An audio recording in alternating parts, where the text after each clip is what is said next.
Assalamualaikum warahmatullahi wabarakatuh. Waalaikumsalam warahmatullahi Waalaikumsalam warahmatullahi wabarakatuh.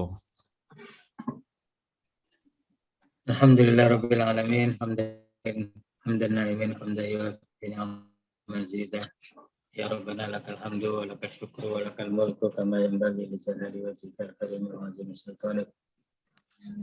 Allahumma fassalli wa sallim wa barik ala sayyidina Muhammadin wa ala alihi wa ashabihi wa man tabi'ahum bi ihsanin ila yaumiddin, amma ba'du.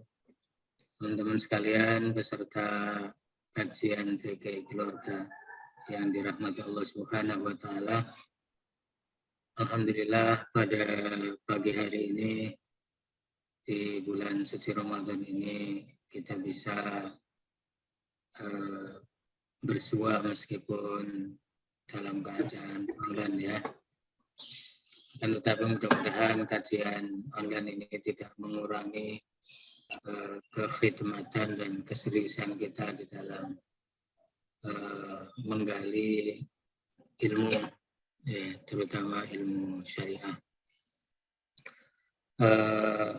Salawat dan salam tak lupa kita sampaikan kepada uswah dan qudwah kita, junjungan baginda Rasulullah SAW, kepada keluarga beliau, sahabat, tabi'in, tabi'in dan seluruh pengikutnya. Mudah-mudahan kita senantiasa diberikan kekuatan lahir dan batin untuk bisa mengikuti dan berkomitmen dengan apa yang beliau tinggalkan buat kita, berupa syariat, berupa sunnah, berupa ajaran dan nilai-nilai moral di dalam kehidupan kita. Amin ya rabbal alamin.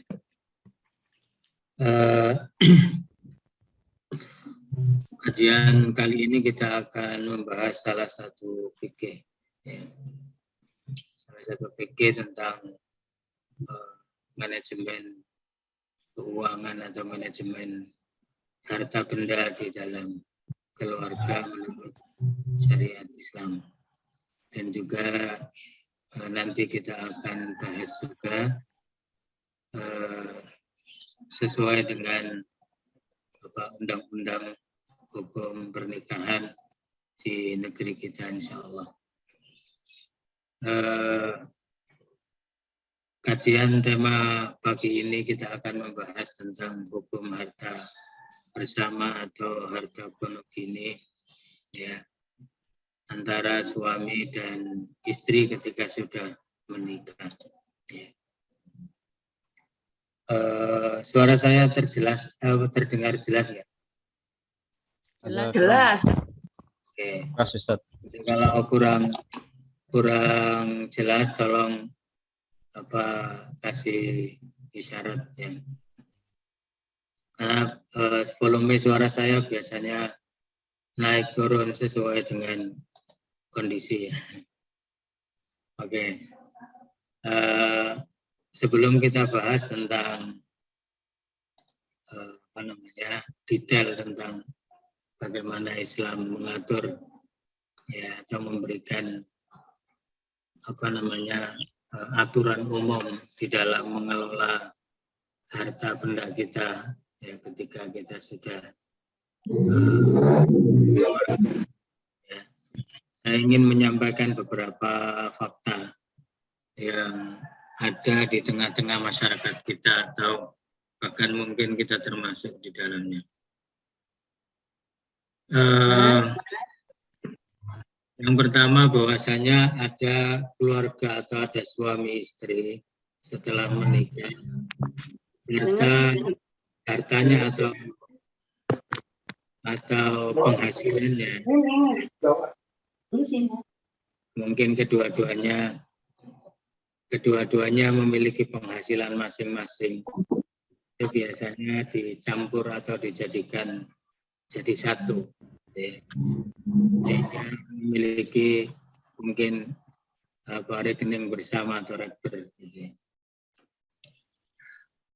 Mereka mengeluarkan segala kebutuhan baik yang pokok maupun yang sekunder atau yang tersier itu dari penghasilan tersebut setelah menjadi satu.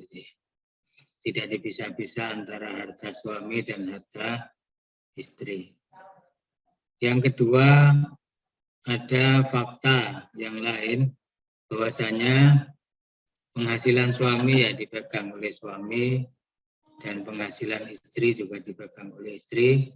Masing-masing punya rekening, masing-masing punya tabungan sendiri-sendiri.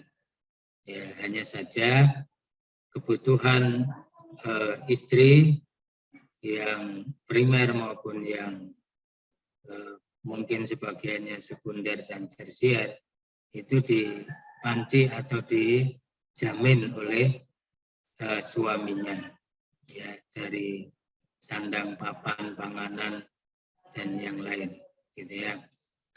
Ya, cuman masing-masing dipegang sendiri-sendiri. Yang ketiga, bagi istri yang mungkin tidak memiliki penghasilan, ya, istri yang tidak memiliki penghasilan bulanan, ya, atau penghasilannya apa adanya, ya. Secara umum biasanya istri bertugas menjadi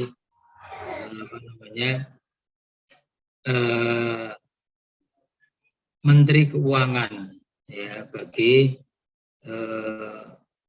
harta benda atau uang dari suami, ya, penghasilan suami, gitu ya. Nah, ada juga yang dalam kasus yang ketiga ini ada sebagian suami memang yang juga mengendalikan, ya, mengendalikan, akan tetapi dipegang tetap oleh istri. Ada juga istri yang mengendalikan, ya. Jadi ini kasus yang ketiga.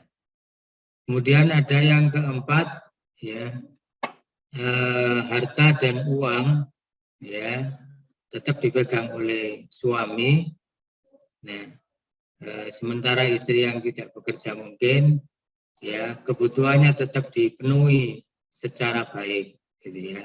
Butuh apapun dijabanin, ya, baik itu kebutuhan pokok, sekunder, tersier, perhiasan, berias, dan seterusnya dipenuhi sebagaimana mestinya. Nah, teman-teman sekalian, sebenarnya yang ideal menurut Islam atau menurut syariat Islam itu yang seperti apa, gitu ya. Apakah model atau tipe yang pertama, kedua, ketiga, atau bahkan mungkin yang keempat, atau bahkan mungkin ada model lain lagi yang selain yang saya sebutkan tadi itu. Nah, mari kita coba untuk mengurai, ya, apa yang bisa kita urai dari dalil-dalil syariat secara umum atau kaidah-kaidah syariat secara umum, gitu ya. Apakah memang ada tuntunan atau konsep secara khusus, ya, di dalam mengelola harta suami dan istri, gitu ya. Kalau kita baca secara umum, baik itu terkait dengan pengelolaan harta bagi suami atau istri atau keluarga yang sudah menikah, gitu ya. Kita tidak menemukan model secara khusus. Apakah suami itu harus menyerahkan kepada istrinya atau dipegang oleh suami saja, ya. Yang penting suami memenuhi kebutuhan istrinya. Itu tidak ada aturan secara khusus, gitu ya. Karena teks-teks ayat dan hadis itu kalau kita telusuri memang tidak ada secara khusus. Misalnya terkait dengan kewajiban suami menafkahi istri, ya. Nah, kalau kita menjelaskan tentang kewajiban suami menafkahi istri, nanti di poin yang kedua akan kita bahas, gitu ya. Itu ayat-ayat yang menegaskan tentang hal itu, ya. Itu tidak ada penjelasan khusus bahwasanya istri itu selama sebulan uangnya harus dipanci sekian, dipegang, ya setelah itu dia yang mengelola. Itu tidak ada seperti itu. Yang menjadi kewajiban adalah yang penting kebutuhan istri itu terpenuhi, ya, kebutuhan pokok dan seterusnya itu terpenuhi, kebutuhan anak-anak juga terpenuhi, gitu ya. Di dalam hadis di dalam ayat yang menjelaskan tentang kewajiban istri, ya, fasolihatu qanitatun hafizatun lil ghaibi bima hafizallah, ya. Kemudian di dalam hadis dikatakan, ya, bahwasanya istri itu adalah juga ro'iyah. Ro'iyah itu artinya dia berkewajiban menjaga. Menjaga apa? Menjaga harta suaminya. Ya, berarti dalam hal ini istri itu diserahi uang juga untuk menjaga harta suaminya. Ya, jadi kalau yang pertama teks ayat yang menjelaskan kewajiban suami menafkahi istri, itu kan tidak harus istri itu dikasih uang selama gaji sekian atau kebutuhan selama sebulan, gitu ya, dikasih di awal atau di akhir, kan tidak ada ketentuan khusus, gitu ya. Yang penting dinafkahi, dipenuhi kebutuhan hari-harinya. Ya. Kemudian yang kedua, ada makna secara tidak langsung bahwasanya istri itu ya harus menjaga harta suaminya. Ya, dalam hari ini termasuk ya uang. Berarti istri itu dipegangi uang dong, gitu ya. Kira-kira begitu. Ya, artinya istri itu punya hak, ya, punya privilege, ya, kekhususan, bisa mengakses harta suaminya, ya, sesuai dengan kebutuhannya, digunakan untuk sesuai dengan kebutuhannya. Dan itu di dalam hadis juga ditegaskan demikian, ya, ketika kisah tentang istrinya Abu Sufyan itu yang mengambil sebagian hartanya karena suaminya pelit dan segala macam, sementara dia punya akses untuk itu. Kemudian kata Rasulullah, ambillah dan gunakan sesuai dengan kebutuhan, gitu ya. Jadi sekali lagi terkait dengan konsep mengelola keuangan keluarga, ini tidak ada aturan secara khusus. Ya, kenapa demikian?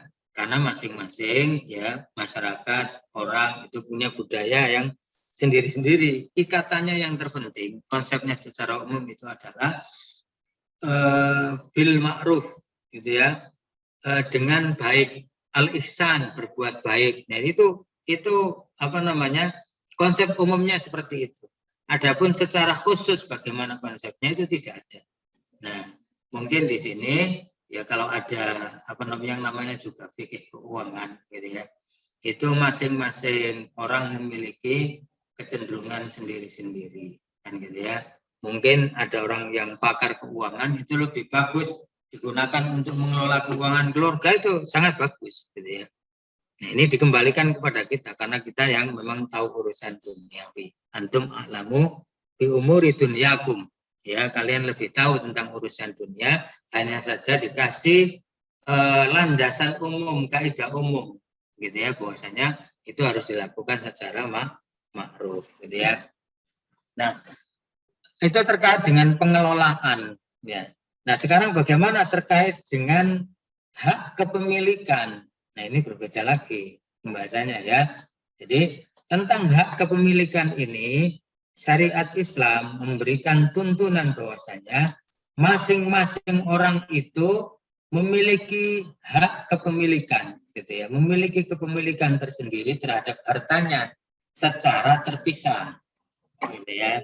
Ini yang mesti diperhatikan. Kalau antum perhatikan, kita perhatikan secara umum, ya, bahwasanya orang-orang itu, masing-masing orang itu memiliki hak kepemilikan terhadap hartanya sendiri. Ya. Kenapa demikian? Ya, karena artinya di sini ada konsep istiqlaliyah, konsep independensi, ya, terkait dengan kepemilikan harta.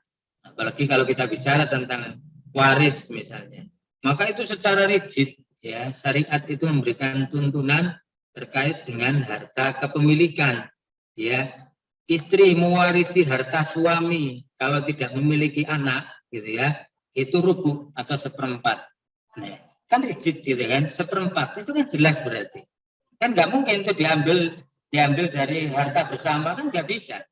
Ya, harus dipisah dulu. Berarti ya terkait dengan kepemilikan harta, ya maka itu sifatnya adalah sendiri-sendiri. Ada unsur istiqlaliyah, ada unsur independensi di dalam kepemilikan harta benda. Ya, itu yang pertama. Ya, pertama kenapa harus ada istiqlaliyah? Karena di dalam apa namanya konsep harta waris, ya itu ada peraturan yang rigid tentang jumlah-jumlahnya, nisbah-nisbahnya, presentasinya terkait dengan pembagian. Yang kedua, bahwasanya masing-masing orang ketika melakukan kewajiban atau ibadah, dan ibadah itu terkait dengan harta benda, misalnya zakat, ya, misalnya haji, ya, sedekah, ya, itu dilakukan sendiri-sendiri atau dilakukan bareng-bareng atau kurban misalnya, itu kan ibadah yang terkait dengan harta benda. Ya, ada nggak misalnya sedekah bersama gitu, pahalanya dimiliki bersama-sama? Ya, tentu tidak. Zakat juga demikian. Jadi itu makanya niatnya itu niat pribadi-pribadi, bukan niat bareng-bareng. Gitu loh. Ya. Niat ibadah secara umum juga sendiri-sendiri, apalagi juga terkait dengan harta, itu sama. Harta, ya, ibadah baik yang melibatkan harta, ya, atau ibadah yang tanpa melibatkan harta, ya, itu ya sendiri-sendiri, masing-masing ada istiqlaliyah, ya, sedekah, ya, sedekah sendiri, ya, zakat, ya, saya niatkan mengeluarkan zakat harta saya, ya, bukan harta bersama, bukan harta apa namanya milik orang lain, gitu ya. Kalau dia diwakilkan tentu boleh, gitu ya. Ya, atau misalnya harta bersama perusahaan, itu kan nggak bisa. Ya, kewajiban itu secara individual. Nah, haji juga demikian, gitu ya. Haji juga demikian. Kita keluarkan dari harta kita sendiri, kan gitu. Nah, jika memang seseorang itu tidak memiliki apa namanya harta benda, ya, maka dia tidak memiliki kewajiban untuk menjalankan kewajiban tersebut karena memang tidak punya zakat. Kalau orang tidak sampai nisab, apakah tetap wajib mengeluarkan? Kan tidak, kan gitu. Nah, itu apa namanya konsep secara umum di dalam syariat yang ini adalah kaidah umum yang sudah pasti ini berlaku, gitu ya. Nah, kemudian kewajiban memberi nafkah dari harta apa namanya nafkah harta suami kepada istri itu kan berarti memang suami punya harta, kan gitu, sehingga diberikan kepada istrinya. Kan awalnya memang punya kepemilikan, itu kepemilikannya suami diberikan kepada istrinya untuk keperluan nafkah. Itu berarti ada unsur istiqlaliyahnya, gitu ya, terkait dengan kepemilikan.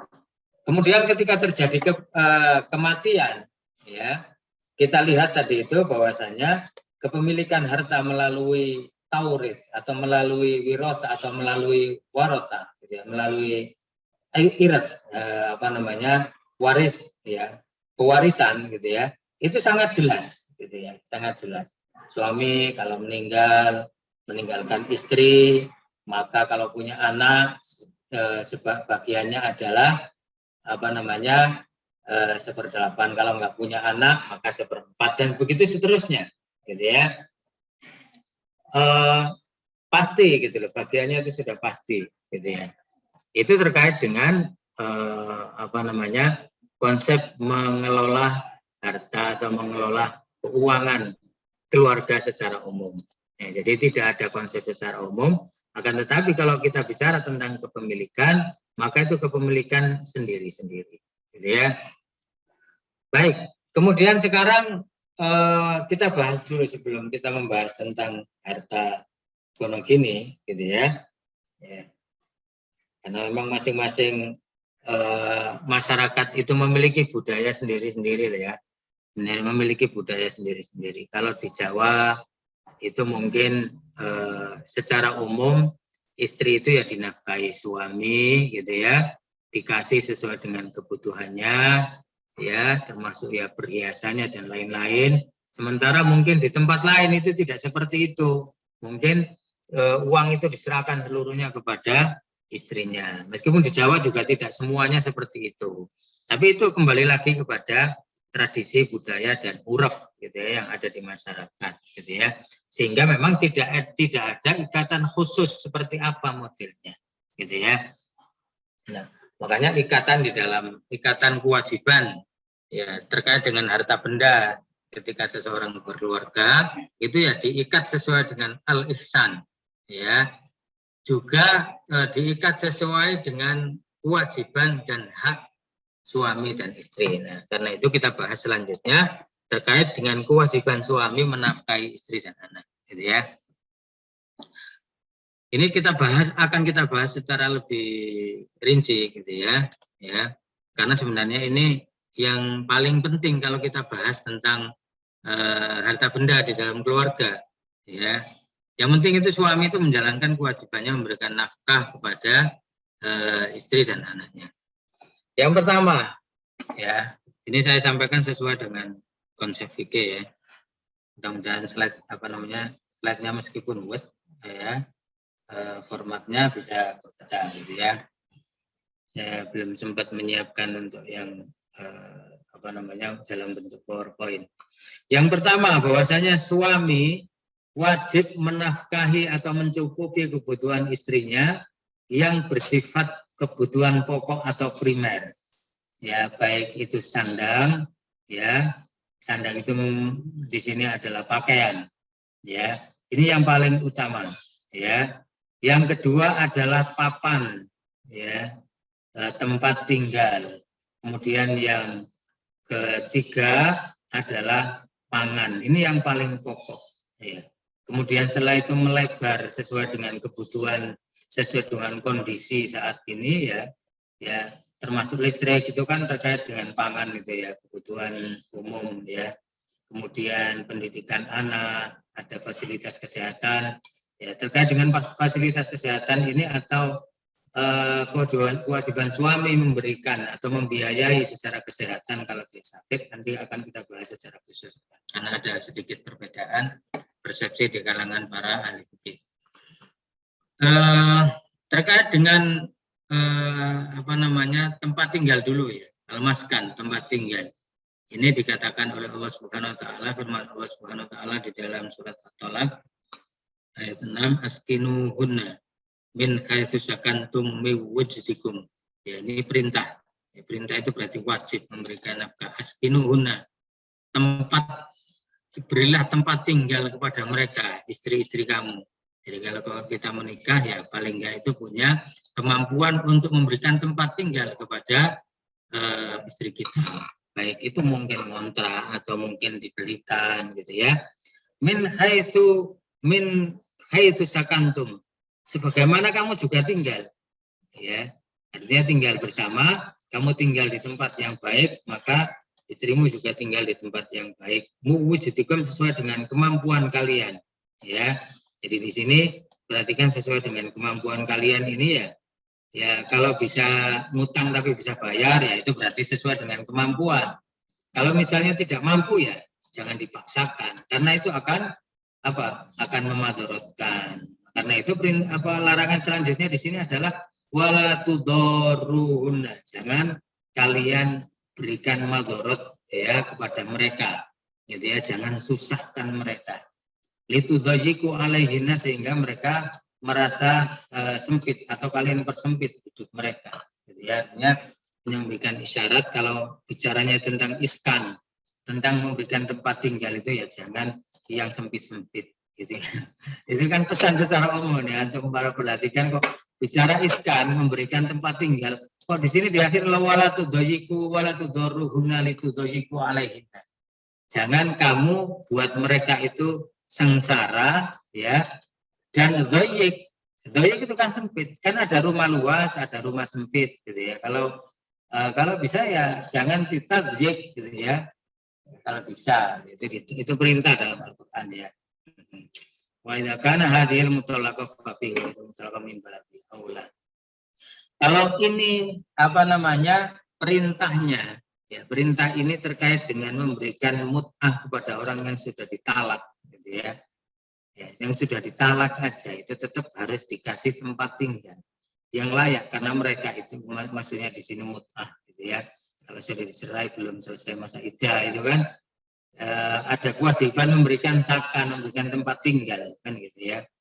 Maka apa namanya selain orang yang belum dicerai ya yang masih menjadi istri kita yang sah ya, ini maksudnya orang dicerai belum selesai masa iddahnya ya maka lebih aula lagi lebih utama lagi untuk diberikan tempat tinggal yang layak.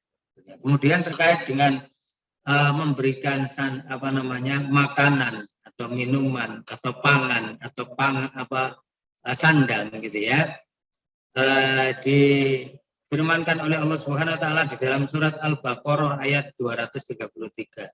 Wa 'alal mauludi lahu. Ya, maka atas orang yang dilahirkan untuknya, maksudnya orang yang apa namanya suami ya ini. Maksudnya mauludi lahu ini suami. Ya. Jadi orang suami gitu ya, mauludi lahu gitu ya, rizquhunna.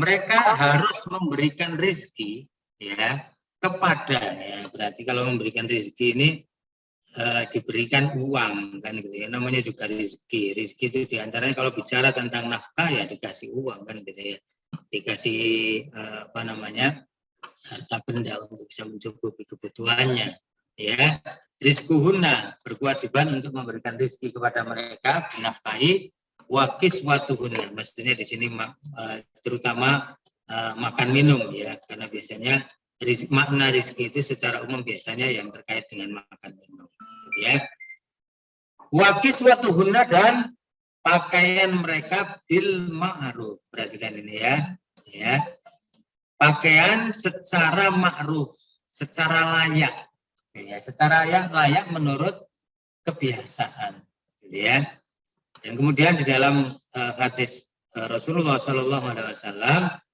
ya beliau bersabda walahunna alaikum rizquhunna ya, dan bagi mereka istri-istri itu wajib atas kalian rizquhunna ya memberikan rezeki makanan buat mereka wakis watuhunna dan pakaian bil ma'ruf ya dengan cara yang baik ini penjelasan terhadap ayat di atas. Kemudian dari riwayat dari hadis lain di dalam hadis lain yang diriwayatkan oleh Muawiyah al-Qushairi, qultu ya Rasulullah ma haqqu zaujati ahadina alaihi? Apa hak istri terhadap atas suaminya? Ya, beliau kemudian menjawab antut imaha iza ta'imta. Engkau beri makan dia apabila engkau makan watak suwaha engkau memberikan pakaian ijak tasaida apabila engkau berpakaian wala tadribil wajha ya jangan engkau pukul wajahnya wala tuqabbih jangan engkau cerca wala tahjur illa fil baiti jangan engkau pisah ranjang kecuali di dalam rumah gitu ya jangan apa namanya taruh di luar atau di tempat tinggal yang di luar rumah kamu kalau kamu hajar itu kasih sanksi gitu ya tadi dikasih sanksi kepada istrinya karena untuk mentakdir gitu ya nah dalam hal ini Ibnu Rus ya pengarang Bidayah apa namanya Bidayatul Mujtahid dia berkata ulama sepakat bahwasanya hak istri atas suami adalah menafkahi ya pakaiannya ya secara pakaian ya sandang itu dicukupi ya berdasarkan perintah Allah yang tadi ya kemudian sabda Rasulullah ambil apa yang cukup bagimu dan anak-anakmu dengan baik ya, ini pesan Rasulullah kepada istri yang apa namanya suaminya mungkin bepergian atau belum ditinggali apa namanya sangu gitu ya maka boleh dia ngambil harta suaminya secara baik gitu ya secara baik itu tidak disebut dengan mencuri karena itu memang apa namanya dia punya hak di situ. Sebagian fuqaha menambahkan bahwasanya termasuk nafkah yang digunakan istri untuk berias ya ke salon gitu ya. Itu termasuk sebagian fuqaha ya harus membiayai istri itu harus termasuk beli alat-alat untuk merias diri, ya, termasuk pergi ke salon kalau memang dibutuhkan, kalau mau, kalau nggak mau ya beda lagi kan gitu. Cukup di rumah saja saya beli bedak atau yang lain yang dibutuhkan di rumah saja cukup. Tapi kalau dia mau mintanya misalnya harus keluar, maka sebagian fuqaha mengatakan bahwasanya itu juga wajib. Ya, karena ini kepentingannya juga kembali kepada suaminya juga, gitu ya. Kemudian Al-Mawardi mengatakan bahwasanya suami menafkahi istrinya dalam hal kebutuhan berias, ya, berparfum, ya, merawat diri, ya. Itu termasuk kebutuhan yang dipenuhi oleh suami berdasarkan apa? Ya, berdasarkan uruf, ya, karena Allah mengatakan wa ashiruhunna bil ma'ruf, ya, kiswatuhunna bil ma'ruf, dengan cara yang baik sesuai dengan uruf, gitu ya. Itu yang pertama tentang kebutuhan pokoknya. Nah, tadi tentu mungkin berparfum, berias segala macam itu termasuk kebutuhan pokok atau tidak, itu kan tergantung persepsi para fuqaha. Yang kedua, ada kebutuhan yang sifatnya sekunder dan tersier, ya, di mana suami itu tidak punya kewajiban, artinya tidak pada sampai tingkat kewajiban, ya, untuk memenuhi kebutuhan itu. Yang penting kan kebutuhan pokoknya. Kalau kebutuhan sekunder, apalagi suami tidak mampu, maka ini tidak menjadi kewajiban. Artinya, saya mudah-mudahan bisa dipahami ya, tidak wajib, gitu ya. Cuman dianjurkan, itu bisa, gitu loh. Dianjurkan atau sunnah, gitu bisa. Tapi bukan sesuatu yang wajib. Kalau sesuatu yang wajib itu kan kalau tidak dipenuhi dia dosa. Nah, tidak sampai ke situ, gitu ya. Nah, misalnya yang kebutuhan yang tidak pokok, ya, misalnya mungkin gadget, ya, pulsa, jalan-jalan, touring, shopping yang mungkin tidak perlu, gitu. Itu bukan menjadi kebutuhan pokok. Kalau memang bukan menjadi kebutuhan pokok, maka suami tidak wajib memberikan nafkah tersebut, gitu ya. Nah, sekarang haji misalnya. Hajinya istri. Ya, hajinya istri. Itu kewajiban siapa? Ya.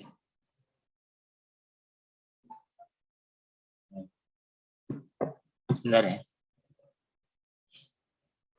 Ini ada. Sebentar. Sebentar ya, ada tamu sebentar. Saya sudah ngasih tahu kalau ada pengajian tapi masih ke sini. Sebentar ya.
Oke, kita lanjut ya, sebentar. Nanti saya minta waktu sedikit juga untuk break ya.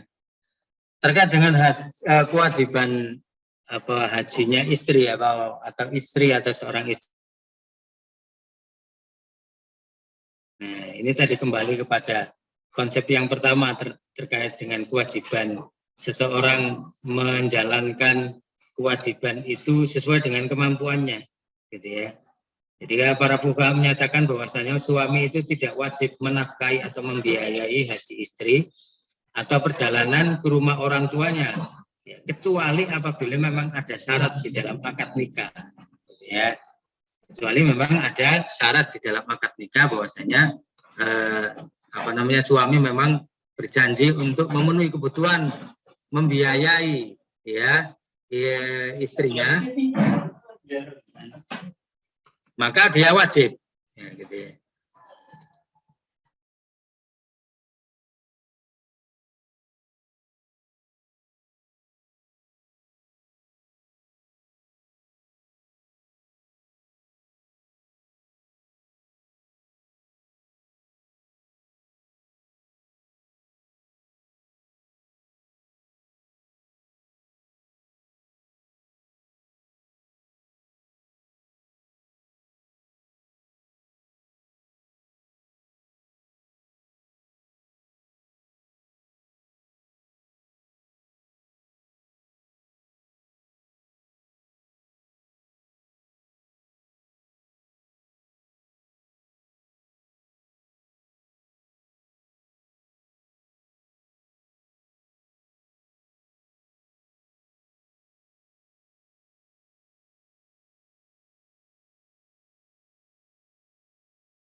Oke, kita lanjut ya.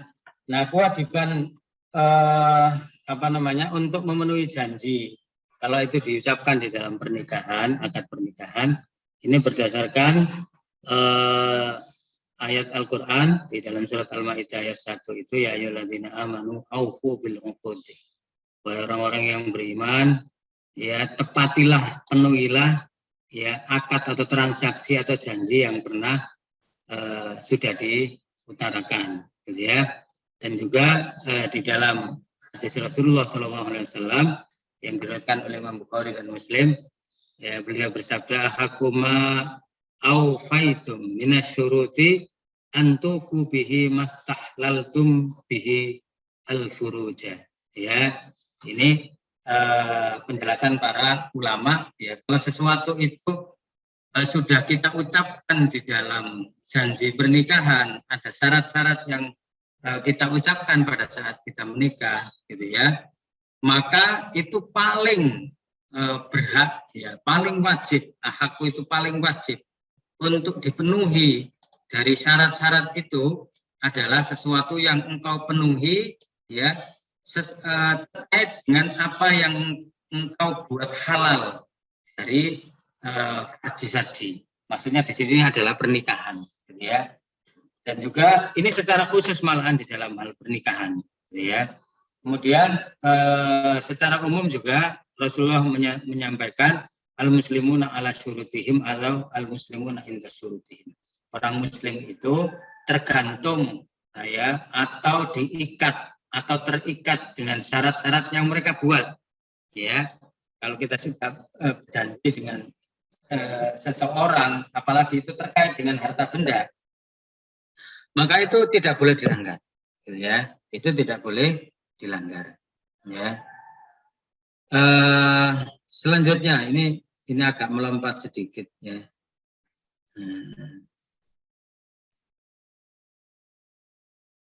Sebenarnya ini lompatannya ke sini harusnya. Sebelum kita bahas tentang interaksi antara suami dan istri. Ini sebelum itu kita bahas tentang kebutuhan kesehatan istri, ya, kebutuhan kesehatan istri. Ini hukumnya bagaimana? Jumhur fuqaha yang 4 menyatakan bahwasanya suami tidak wajib menafkahi. Ini jumhur fuqaha yang 4 ya. Tidak wajib, sekali lagi tidak wajib itu kemudian jangan disimpulkan bahwasanya kalau gitu menyengsarakan istri dong. Nah, ini sebentar dulu biar clear gitu ya. Kata 4 fuqaha yang mengatakan bahwa suami tak wajib menafkahi atau membiayai istri dalam hal kesehatan, maksudnya di sini ya. Dalam hal kesehatan ya. Karena bukan termasuk kebutuhan primer yang rutin, namun hanya bersifat temporer. Ya, gitu ya.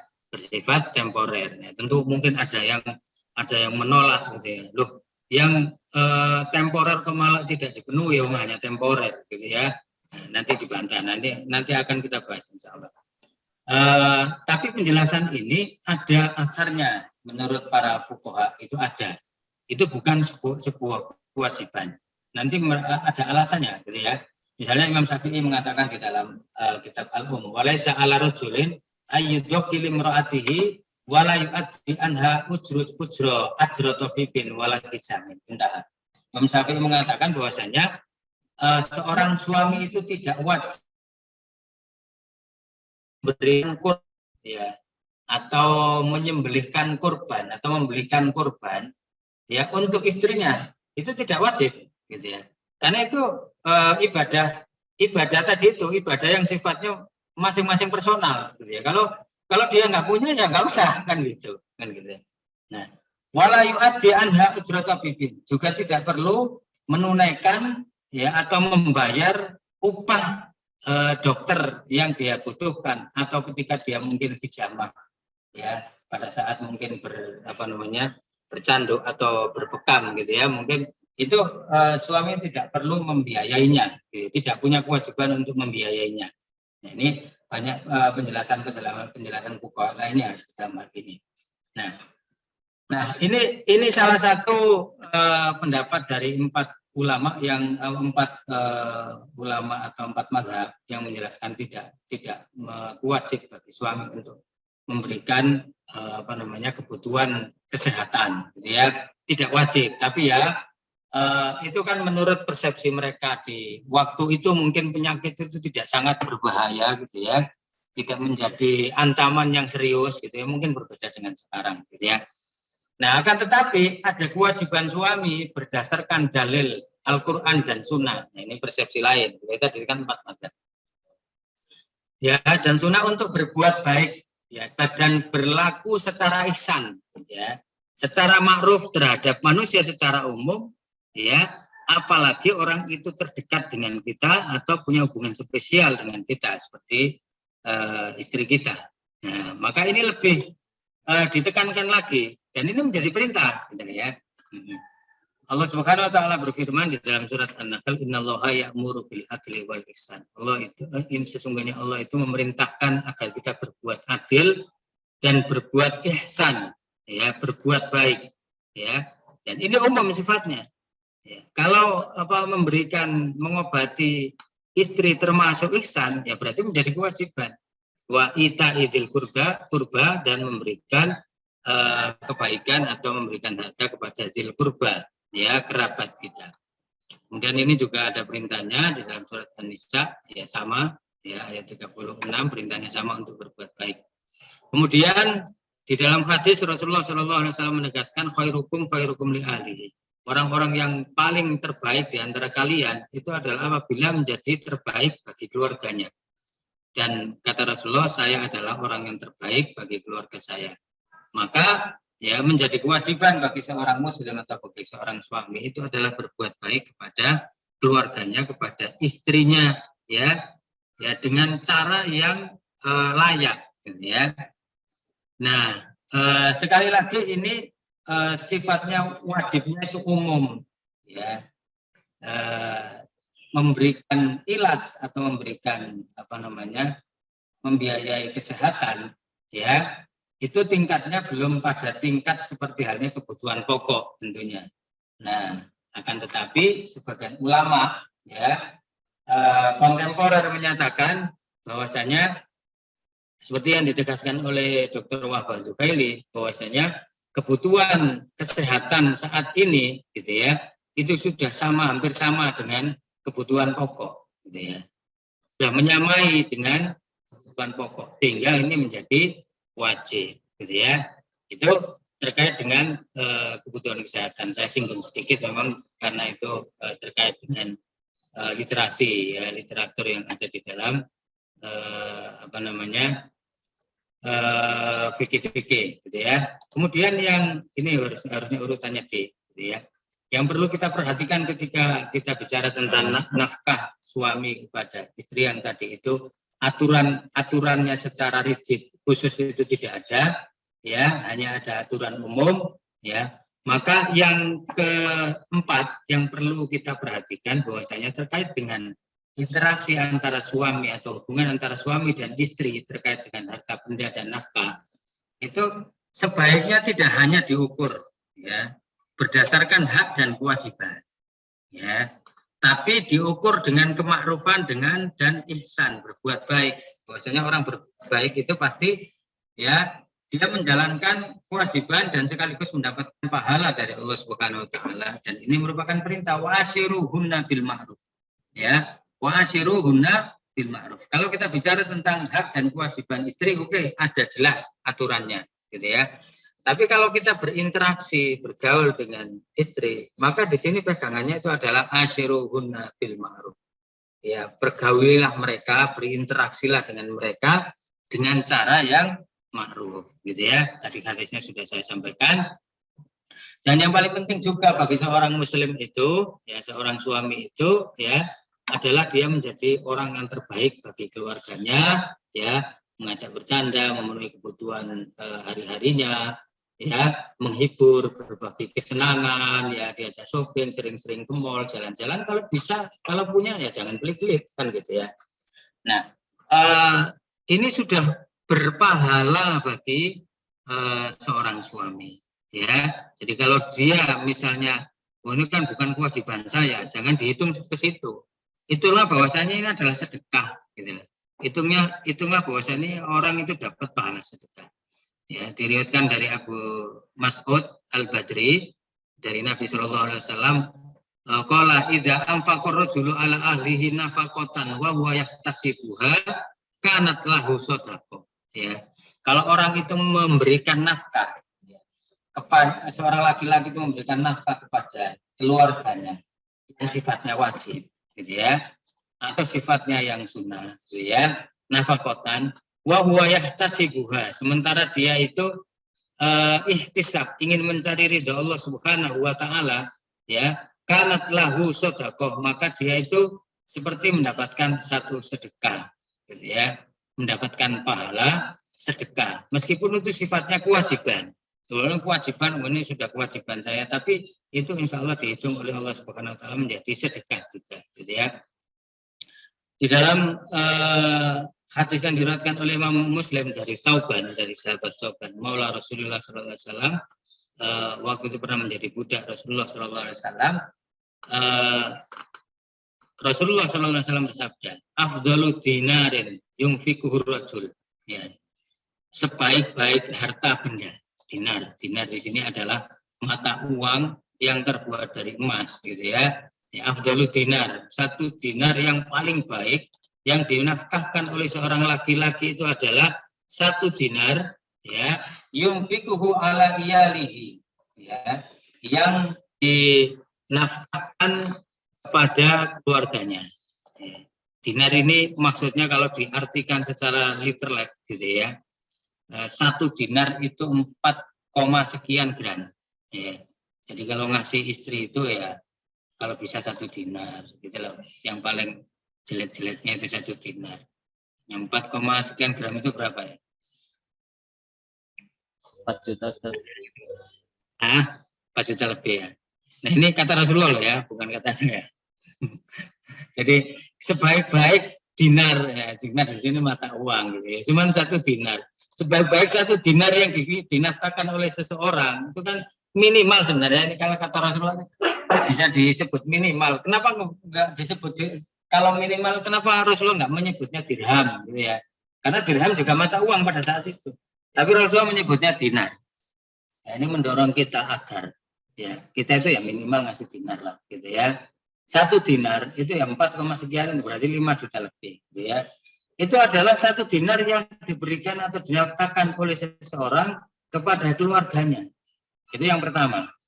Wa dinarun yunfiquhu rajul ala dabbatihi fisabilillah. Dan 1 dinar yang dinafkahkan oleh seorang laki-laki ya untuk kendaraannya ya fisabilillah dalam rangka fisabilillah, jihad fisabilillah. Ya, jihad fisabilillah ini ya umum sifatnya, bisa dakwah fisabilillah, ya, perjalanan safari dakwah dan seterusnya. Dia membutuhkan kendaraan kan gitu ya. Wa dinarun yunfiquhu ala ashabihi fisabilillah, dan 1 dinar yang dinafkahkan oleh seseorang untuk sahabat-sahabatnya di dalam perjalanan, ya. Dalam perjalanan ya, kalau orang itu melakukan perjalanan fisabilillah maksudnya adalah dalam safar, gitu loh, ya. Nah, ini pahalanya besar, ini afdal kata Rasulullah SAW. Kemudian di dalam hadis Bukhari dan Muslim juga ditegaskan, anna Rasulullah SAW wa innaka lan tunfiquna faqatan tabtaghi biha wajhallah illa ajirta 'alaiha katama taj'alu fi imra'atika, gitu ya. Bahwasanya engkau tidak menginfakkan 1 nafkah yang engkau mencari ridha Allah Subhanahu wa taala kecuali engkau dikasih pahala, ya. Bahkan apa yang engkau suapin, gitu ya, engkau jadikan atau engkau suapkan ke mulut istrimu, gitu ya. Ya, ke mulut istrimu mungkin kamu suapkan, mungkin nggak banyak, sesuap 2 suap. Tapi kata Rasulullah SAW, engkau dikasih pahala, gitu ya. Nah, karena itu ya jadi suami ya jangan terlalu pelit ya, meskipun itu bukan yang sifatnya premier, bukan kebutuhan pokok ya. Jalan-jalan, shopping ya sekali-kali lah ya ada untuk menyenangkan mereka, karena itu juga insya Allah akan berpahala, betul gitu ya. Baik, selanjutnya tentang hubungan keharta bendaan ya, antara suami dan istri. Sebelum kita bahas mungkin di akhir tentang harta bersama, gitu ya. Tadi mungkin antum sudah bisa membaca bagaimana sebenarnya konsep terkait dengan harta bersama itu. Ya, pertama bahwasanya ada harta yang timbul akibat akad nikah. Ya. Maka ini kembali lagi, kalau kita kembali ke sini, itu berarti memang sebenarnya konsep harta di dalam Islam, kepemilikan itu dipisah, gitu ya. Harta yang timbul akibat akad nikah seperti halnya mahar, ya, kemudian mut'ah. Ini punya hak siapa? Hak siapa? Kan hak istri, gitu ya. Kemudian harta benda yang timbul akibat kematian salah satu suami atau istri, waris, gitu ya. Punya siapa? Ya punya masing-masing, ya, punya masing-masing. Ketika istri meninggal, suami mewarisi, ada ada warisan buat suaminya juga, ya. Nah, harta benda yang timbul karena transaksi keuangan, ya, baik dengan suami atau dengan orang lain, ya, kita jual beli apa, gitu ya, maka itu punya kita secara pribadi. Hampir keseluruhan ini punya pribadi sendiri-sendiri. Nah, sekarang bagaimana dengan harta yang sudah bercampur, ya? Ya, seorang suami istri ya ketika menikah, kemudian kesepakatannya atau mungkin tradisinya memang di tempat kita ya itu dicampur jadiin satu. Penghasilan suami, penghasilan istri itu dicampur jadi satu. Nah, ini penyelesaiannya bagaimana? Ya. Sebelum kita bicara tentang penyelesaiannya bagaimana, sekarang boleh apa enggak sih dicampur itu? Dicampur itu boleh enggak? Agak ribet, Ustaz. Kalau khawatir ribet ya dipisah aja. Tapi kalau dicampur itu pun boleh, gitu loh. Nah, ini perhatikan bagaimana syariat Islam itu fleksibel. Ya, syariat Islam itu fleksibel. Penyelesaiannya, solusinya juga fleksibel. Ya. tidak saklek-saklek banget.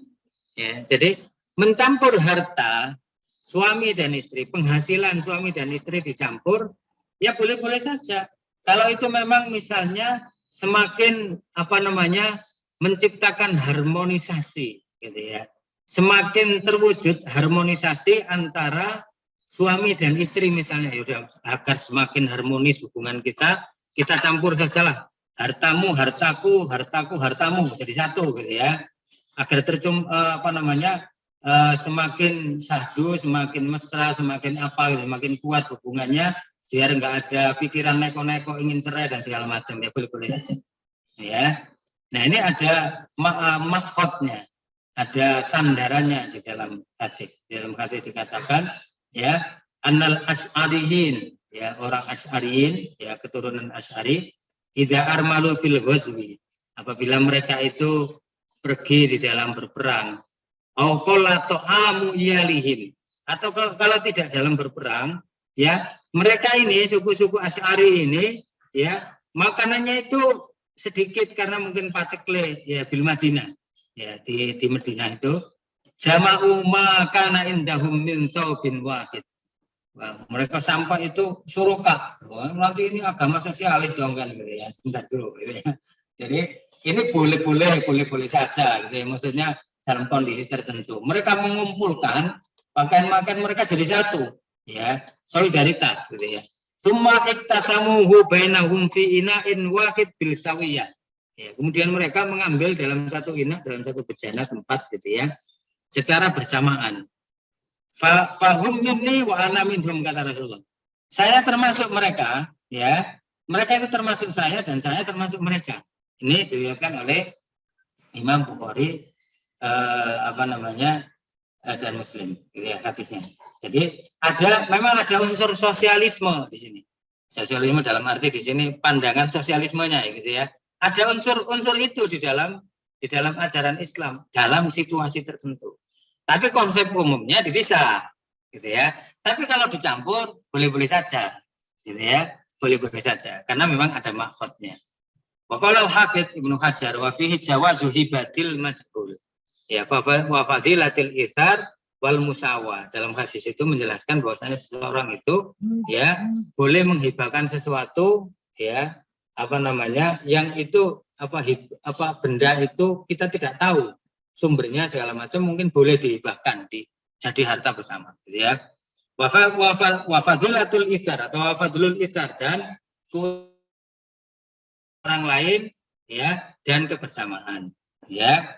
Wa wastihbabi khalqi zadi fi safar wa fil iqamati aidan, dan dianjurkan untuk mencampur bekal pada saat kita di perjalanan. Udah kita di perjalanan biar kita lebih kompak, kita campur harta kita bareng-bareng, nanti kita untuk kebutuhan bersama. Apalagi kalau kita dalam peperangan, Pak.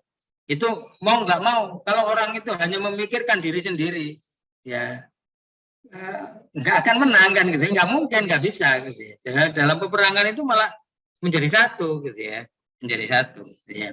Tapi konsep awal, sekali lagi, bahwasanya konsep awal itu dipisah-pisah, masing-masing, sendiri-sendiri, tapi boleh boleh digabungkan. Nah, sekarang bagaimana kalau terjadi percekcokan, terjadi konflik, terjadi perceraian? Nah, ini beda lagi. Nah, solusinya adalah yang pertama didasarkan kepada musolahat dan perdamaian. Jadi kalau ada percekcokan terkait dengan harta bersama yang sudah kadung dikumpulkan, ya, sudah jadi rekder, gitu ya, rekening bersama, maka penyelesaiannya adalah musolahat. Jalan terbaik dibicarakan, yang namanya juga musolahat itu kan perdamaian, ya. Waslihu tabainikum, ya, damaikanlah antara keduanya, duduk bersama, ya, dibicarakan secara bersama. Kalau tidak bisa kekeluargaan, ya mungkin harus ke pengadilan, ya. Memang ya pengadilan juga didamaikan, ya. Misalnya kalau kita gunakan harta kita sudah kadung untuk beli rumah, beli kendaraan secara bersama, nanti penyelesaiannya bagaimana, udah diselesaikan baik-baik, gitu ya. Tidak ada aturan khusus, gitu ya. Nah, kecuali kalau memang itu tercatat, ya, ada usaha bersama. Nah, beda lagi, usaha bersama. Kalau sudah ada usaha bersama, masing-masing memiliki saham sekian persen. Nah, di sini tentu musholahah itu yang terakhir, gitu ya. Yang paling utama adalah bagian yang sudah tertentu tadi itu, ya. Pokoknya bahwasanya si suami dapat sekian sesuai dengan sahamnya, istri dapat sekian sesuai dengan sahamnya, misalnya begitu. Mungkin Bilqis sama Melinda pernah ini bercerai, hartanya kemana-mana, gitu ya. Mungkin ya udah kesepakatannya bagaimana, tapi kan mereka bukan Muslim, itu kalau, gitu ya. Nah, itu apa namanya secara umum terkait dengan harta bersama di dalam Islam. Nah, kalau mau ini saya share terkait dengan bagaimana penyelesaian harta bersama menurut undang-undang apa namanya kompilasi hukum Islam. Ya, di sini ada slide-nya kalau ini. Kelihatan nggak slide-nya? Kelihatan Ustaz. Oke. Nanti sampai jam berapa Ustaz ya? Sudah hampir jam. Terserah. Waktunya masih ada. Hah? Oke, kita baca dulu aja ya.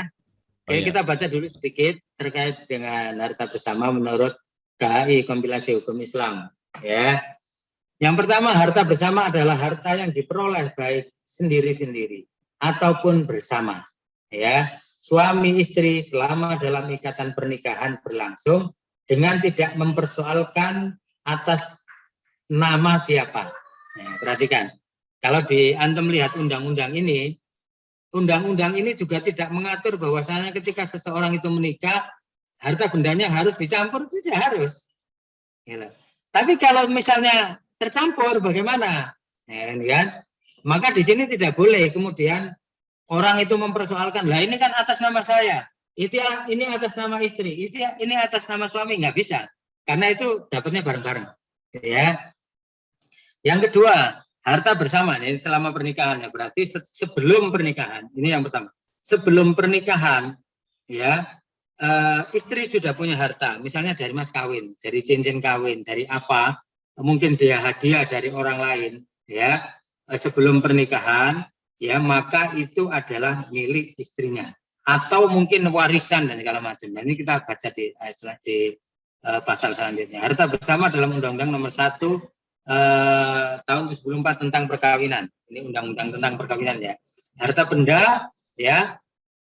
Harta bersama adalah harta benda yang diperoleh selama perkawinan menjadi harta bersama. Nah, ini diatur dalam undang-undang perkawinan seperti ini. Ya, di dalam undang-undang perkawinan ini memang lebih spesifik. Kalau di KHI kan diatur sesuai dengan hukum Islam. Tapi kalau di dalam undang-undang perkawinan, ya nomor 1 tahun 74 ini, ya itu seakan-akan memberikan kesan bahwasanya ketika seseorang itu menikah, oleh hukum itu, harta benda yang mereka dapatkan, penghasilan yang mereka dapatkan, itu dianggap sebagai harta bersama. Bisa dimengerti ya? Halo? Bisa bedain nggak? Karena ini nanti, ya ketika kita menikah, ini harus tahu ini, nanti bagaimana aturannya. Ya, kalau diselesaikan di pengadilan, biasanya begitu, semua harta yang didapatkan selama pernikahan, mau dari itu, baik itu murni dari suami atau itu tidak ada sama sekali istri penghasilannya di situ, tetap dianggap sebagai harta bersama. Ya, tapi kalau di dalam KHI, ya itu lebih fleksibel, bisa dianggap, bisa tidak, kan gitu. Oke, pembagian harta perkawinan menurut pasal 85, ya. Pasal 97 KHI, kompilasi hukum Islam. Harta bawaan suami adalah harta, yaitu harta yang dibawa oleh suami sejak sebelum pernikahan. Ya, dia sudah punya motor, kendaraan sebelum menikah, itu punya dia. Harta bawaan istri adalah harta yang dibawanya sejak sebelum pernikahan. Ya, mungkin dikasih oleh apa namanya, dibawain sama orang tuanya, mungkin, atau dikasih orang tuanya rumah, gitu ya. Suaminya numpang di situ, ya boleh gitu ya.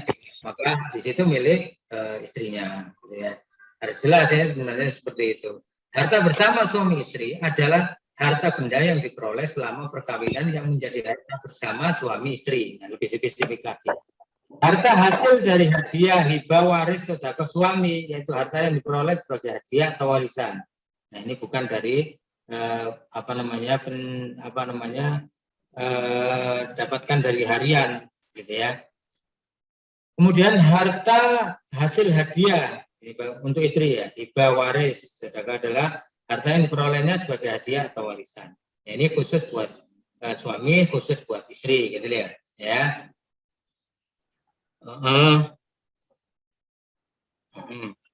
Kemudian harta di pasal 35 Undang-Undang Perkawinan, harta dalam perkawinan rumah tangga dibedakan menjadi harta yang diperoleh selama perkawinan yang menjadi hak bersama. Yang kedua, harta bawaan masing-masing suami istri, baik harta tersebut diperoleh sebelum pernikahan atau dalam pernikahan yang diperoleh masing-masing sebagai harta pribadi, contohnya hadiah, warisan. Harta pribadi sepenuhnya berada di bawah penguasaan masing-masing sepanjang para pihak tidak menentukan lainnya. Ya, memang agak bias kalau nanti dalam prakteknya itu seperti itu. Apabila terjadi perceraian, alhamdulillah mudah-mudahan tidak terjadi. Apabila terjadi cerai mati, ya, cerai mati orang nggak ada yang mati, pasti mati. Maka separuh harta bersama menjadi hak pasangan hidup yang lebih lama. Ya, ini butuh penafsiran ini. Yang kedua, di mana janda duda apabila cerai hidup masing-masing berhak seperdua, ya seperdua diparuh jadi dua dari harta bersama sepanjang tidak ditentukan, ya. Lainnya di dalam perjanjian perkawinan. Kalau tidak ada perjanjian yang lain, maka diambil dulu separuh. Kalau kalau sudah cerai maka masing-masing ngambil separuh. Ini penyelesaiannya di dalam KHI, ya.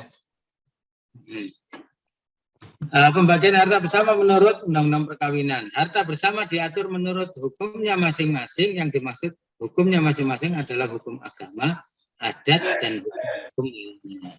Oke, ya. Dari situ maka sudah jelas ya bahwasanya kesimpulan dari harta bersama menurut Undang-Undang KHI dan atau Undang-Undang Perkawinan, ya, pembagian harta bersama dapat ditempuh melalui pengadilan agama atau musyawarah.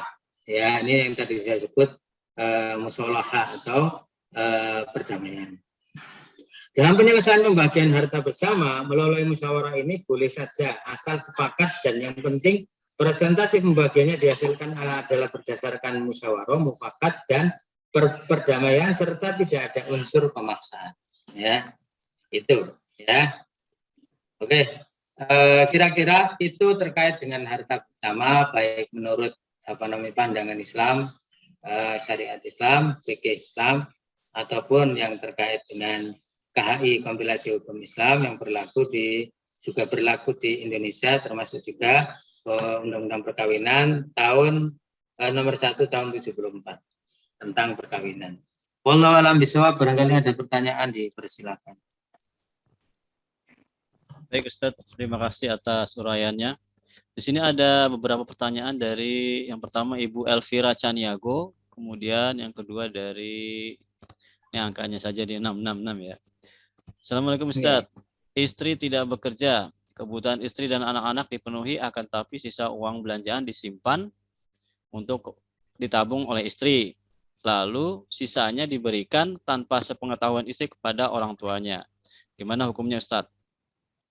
Sisa belanjaan diberikan kepada orang tuanya atau digunakan yang lain gitu Ustadz ya. Kemudian yang pertanyaan yang kedua, ini dari 666 ini. Jika suami mendapat warisan, apakah harta pribadi suami tadi menjadi harta bersama? Atau sebaliknya, jika istri mendapat warisan dari orang tuanya maksudnya ya, apakah harta pribadi istri menjadi harta bersama? Gimana Ustaz? Terima kasih Ustaz. Oke, terima kasih pertanyaan. Dua pertanyaan. Yang pertama, hukum istri mengambil sebagian harta yang dipercayakan kepada dia oleh suaminya untuk kebutuhan orang tuanya, boleh atau tidak, ya. Di sini jawabannya tidak mesti satu kata dalam arti boleh atau tidak, enggak seperti itu. Ya. Jadi dilihat dari kebutuhan dan situasi serta kondisi. Kalau memang orang tuanya itu membutuhkan, ya, sebenarnya istri itu punya hak untuk memberikan kepada orang tuanya. Ya, dalam arti dia boleh saja mengambil tapi secara secukupnya. Kenapa demikian? Dan itu dibolehkan, gitu ya. Karena tadi itu kembali kepada undang-undang yang tadi sudah kita sepakati, misalnya, bahwasanya kalau ini sudah menjadi undang-undang, ya, ketetapan tentang harta bersama itu, apa yang dihasilkan oleh suami kemudian itu dititipkan oleh istri, ya, kepada istri, maka istri punya hak untuk terhadap harta tersebut. Meskipun mungkin 50-50, ya, berarti 50-nya itu sebenarnya istri punya hak untuk memberikan kepada suaminya, kepada keluarganya. Tapi sekali lagi ini ya didasarkan kepada kebutuhan. Jadi kalau memang itu dibutuhkan, ya dibutuhkanlah. Nggak dibutuhkan bagaimana seorang anak, ya, sebagai seorang istri dia juga sebagai anak misalnya, maka dia berhak untuk memberikan atau berbuat baik kepada orang tuanya, ya, termasuk mungkin memberikan hadiah atau membantu sedikit, gitu ya, itu tidak masalah, insya Allah. Nah, tentu yang lebih baik adalah ya meminta izin kepada suaminya, gitu ya. Kalau suaminya pelit bagaimana, ya? Kalau suaminya nggak ngasih izin, dipaksa juga memberikan kepada orang tuanya, insya Allah tidak apa-apa, ya. Kata Rasulullah tadi itu kan khudhi ma yakfiki, ya, ambil yang secukup kamu. Ya, kalau memang itu dibutuhkan oleh orang tuanya, apalagi orang tuanya mungkin lagi dalam kondisi sulit, gitu ya, maka itu boleh seorang istri mengambil, tapi secukupnya. Sekali lagi seperti itu. Kemudian yang kedua, harta waris yang diperoleh oleh suami, baik itu di dalam pernikahan, pada saat pernikahan atau sebelum pernikahan, atau yang diperoleh oleh istri, ya, baik itu sebelum pernikahan atau sesudah pernikahan, sekali lagi itu adalah milik masing-masing, ya, milik masing-masing. Warisan, hibah, pemberian, hadiah, ya, itu adalah milik masing-masing, ya. Pada saat suami atau istri sudah menikah, kalau dia dapat hadiah itu punya dia, ya. Kecuali memang itu dihasilkan dari penghasilan rutin, gitu ya. Jadi suami bekerja, dia dapat imbalan dari pekerjaan itu, ya.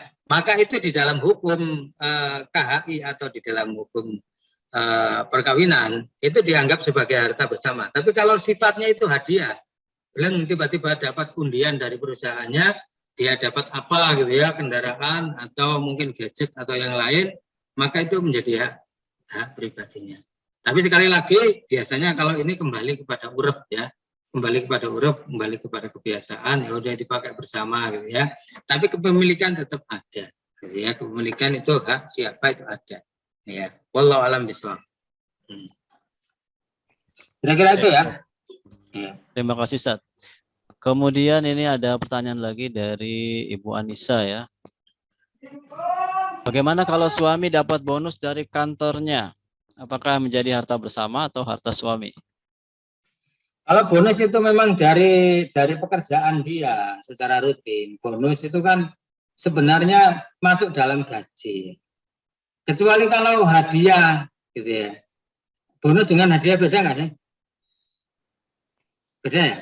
Serupa. Bonus itu biasanya terkait dengan capaian kerja. Ya, capaian target biasanya yang saya tahu loh ya. Ya, bonus itu, bonus tahunan atau apa, itu biasanya berdasarkan capaian yang melebihi target. Misalnya kalau dulu saya pernah kerja di media itu, di akhir tahun itu biasanya ada bonus. Nah, bonus itu di luar gaji, tapi kita dapatkan manakala capaian target viewer di dalam media yang menonton sekian lebih banyak, penghasilan perusahaan lebih tinggi, maka si pegawai mendapatkan bonus. Nah, itu sebenarnya bagian include tidak bisa terpisahkan dari gaji. Gitulah. Tapi kalau hadiah itu biasanya untung-untungan.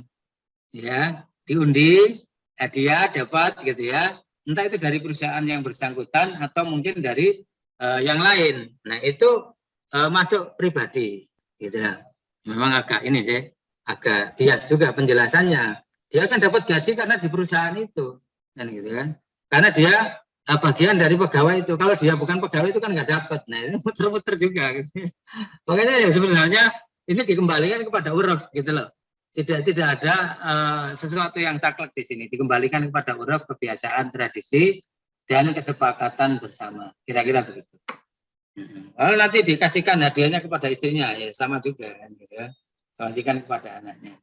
Oke, masih ada? Silakan kalau masih ada lagi pertanyaan. Kalau tidak, saya pertanyaan terakhir ini, Ustadz. Ustadz, dari saya ada pertanyaan. Kalau sekarang kan ada tren orang belum nikah tapi dia itu sama calonnya itu sudah hartanya udah bersama gitu, Ustadz, untuk beli rumah atau gimana, itu gimana, Ustadz? Ini berat nih pertanyaan. Ini mesti hati-hati ini ya. Ini apa namanya? Jadi kumpul kebun tadi.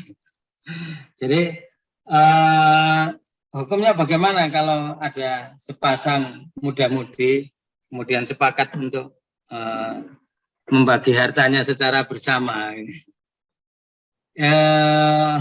Boleh atau tidak? Gitu ya. Yang dibolehkan adalah sebenarnya hanya suami istri saja sebenarnya. Kalau bukan suami istri, gitu ya. Ini kalau menurut saya tidak boleh karena berpandangan kepada satu zaro'i. Gitu ya. Satu zaro'i itu apa? Satu zaro'i itu menghindari kemungkinan terjadinya mafsadah. Ya. Kan kita tidak tahu. Ya, dia kan sudah akrab ya. Sekarang mafsadahnya kalau dia sudah harta aja bersama, harta aja berbagi, nanti yang lain ikut berbagi tuh. Nah, sementara Islam itu mengharamkan orang itu kumpul, bersentuhan, ya, berduaan, ya, itu kan nggak boleh sebelum dia menikah. Ya. Jadi kalau kita kembali kepada hukum peminangan, ya, khitbah di dalam Islam itu orang boleh memberikan hadiah, gitu ya, boleh memberikan hadiah sebagai pengikat, ya. Tapi meskipun begitu, selama belum ada ikatan akad pernikahan, keduanya belum menjadi suami istri. Gitu ya. Meskipun sudah dipinang, gitu ya. Meskipun sudah keduanya diikat oleh cincin misalnya atau yang lain, gitu ya. Selama belum ada akad yang menghalalkan keduanya, ya, maka keduanya tidak boleh, ya, berinteraksi melebihi daripada suami istri bahkan, gitu ya. Nah, ini dikhawatirkan nanti terjadi yang macam-macam, gitu ya. Ini udah harta kita kan udah bersama, ngapain gini gitu dan segala macam. Nah, ini bisa madorotnya bisa kemana-mana. Ya, ntar kalau ribut lagi kan gitu, jadi rame kan gitu. Kecuali kalau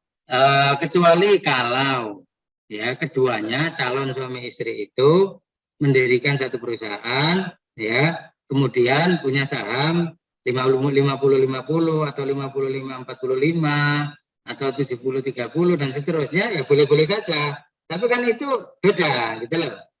Itu tidak disebut dengan harta bersama nanti, ya, tapi disebut dengan sirkah atau syarikah, gitu ya. Yang diatur di dalam akad itu harus tertulis, ya, harus sesuai dengan kesepakatan, harus ada kesepakatan poin-poin kesepakatan di awal yang harus disepakati dan dijalankan. Nanti kalau ada apa-apa, maka semuanya berjalan sesuai dengan poin-poin kesepakatan tadi itu. Wallahu a'lam bishawab. Baik, terima kasih, Ustadz. Tadi ada pertanyaan, apakah boleh Ustadz itu di-share nanti di grup, Ustadz, ya, materinya, Ustadz. Materi ini. Saya kirim sekarang aja, atau gimana? Tadi sudah saya kirim ke antum ya. Oh, iya. Grup mana? Grup sini apa? Grup mana? Saya nggak punya grup nih. Oh gitu. Saya nggak berada di dalam grup nih. Di sini aja Ustaz, di chat kali Ustaz ya. Di chat saya kirimnya. Nanti peserta silahkan download, bisa itu otomatis ya. Oke. Ini kok nggak bisa ya, sebentar. Google Drive.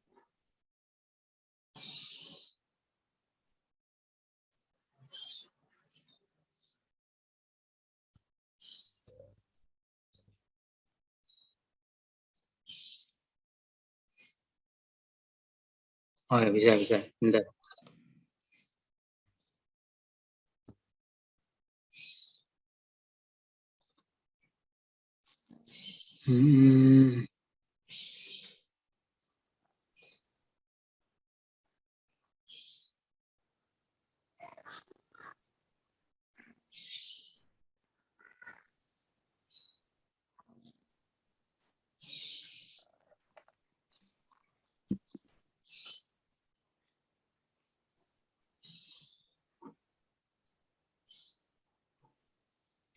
Baru nggak bisa ngirim 2 ya. Bentar, saya kirim 1 lagi.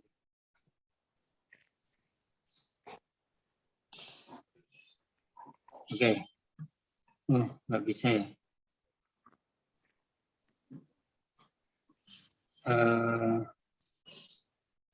Bentar. Saya ulang dulu. Ini 1 nggak bisa terkirim.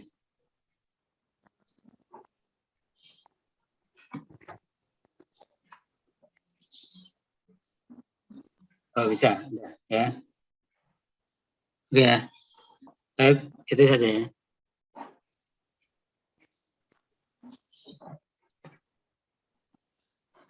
Baik, bisa ditutup, Agus. Udah saya share itu. Baik Ustadz, terima kasih. Saya ucapkan kepada para peserta webinar yang telah hadir. Kemudian saya ucapkan terima kasih kepada Ustadz Ahmad Tirmizi. Kita simpulkan bahwa manajemen yang tadi, manajemen keuangan itu boleh secara umum ya dikelola oleh istri atau sebagai harta bersama. Kemudian yang jelas kebutuhan pokok istri dan anak-anak harus terpenuhi secara layak. Mohon maaf jika ada keliruan dan khilafan. Akhirul kalam, kami ucapkan wabillahi taufik wal hidayah. Assalamualaikum warahmatullahi wabarakatuh. Waalaikumsalam warahmatullahi wabarakatuh.